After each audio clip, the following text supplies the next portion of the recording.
So, hi, I'm Ryan Covington. I'm a geospatial analyst with SkyTruth. I should first kind of start out by, I think, saying thanks. Thanks to Google and thanks to each one of you. It is quite humbling and frankly intimidating to give a presentation to a room full of such impressive people. So I appreciate the opportunity to tell you a little bit about the work that we're doing at SkyTruth. We are a nonprofit conservation organization based in Shepherdstown, West Virginia.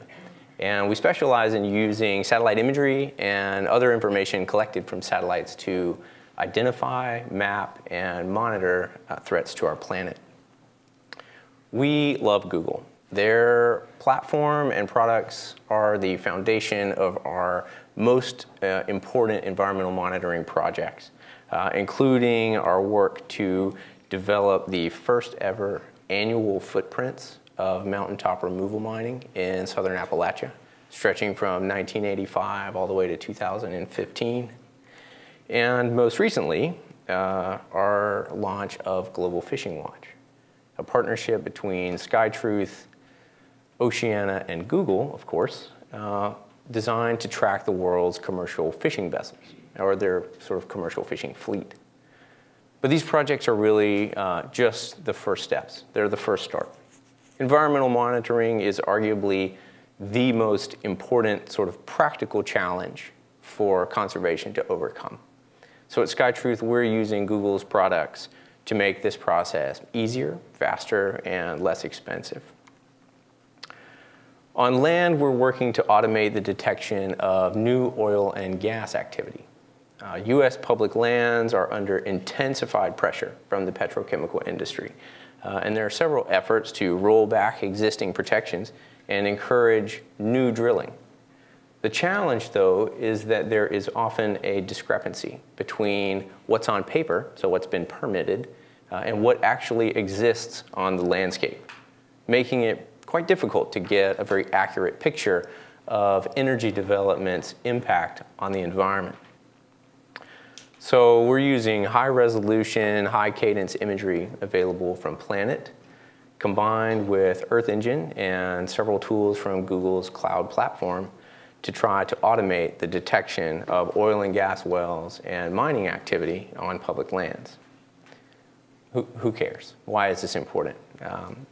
Well, in many cases, the trick is that oil and gas companies have stockpiled approved permits that have yet to be drilled.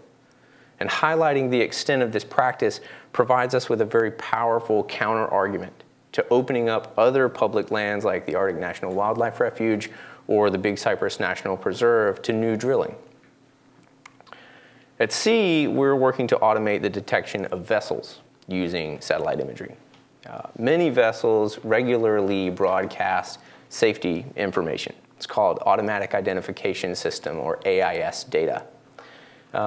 It identifies who they are, where they are, and sort of how fast they're going. In fact, it's this AIS data that we use and sort of analyze and map in Global Fishing Watch.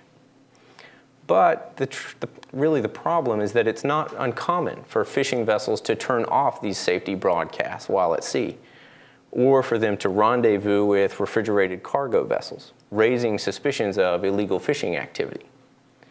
So the question becomes, how do we monitor people that don't want to be watched, people who aren't broadcasting this AIS data?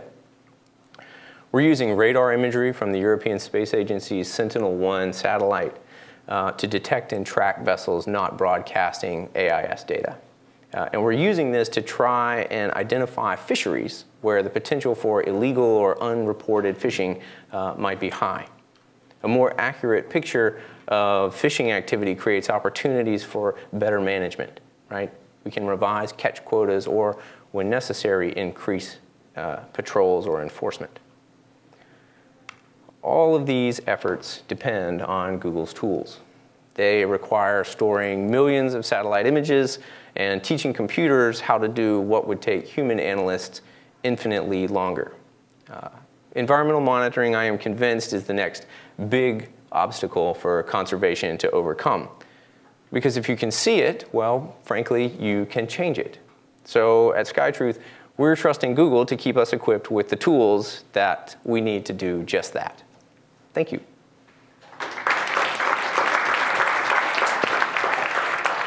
Thank you, Rye. What's the response to mountaintop removal been from the coal industry or people who have otherwise kind of been ambivalent or positive towards coal once they actually see what's happening? As with most good answers, it depends. If you work for the coal industry, very often the response is, well, look, it's such a small percentage of your mountains that we're blowing up.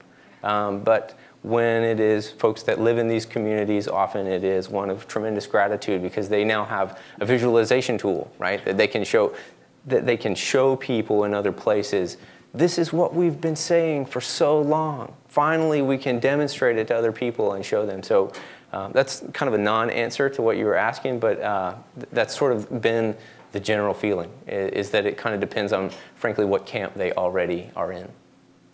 All camps kind of recognizing the data that you're presenting as truth? I mean, do they actually believe it, or is there pushback, questioning the validity of your findings?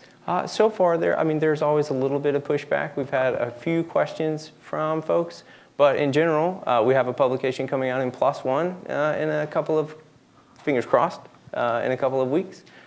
So far, we've had people that have been very supportive of the methodological approach and the findings, but it's sort of when it moves, as with all good science, when it moves out of that sphere into sort of everyday conversations about economics and politics and people's lives, that it sort of gets taken up in new and different and sometimes troubling ways.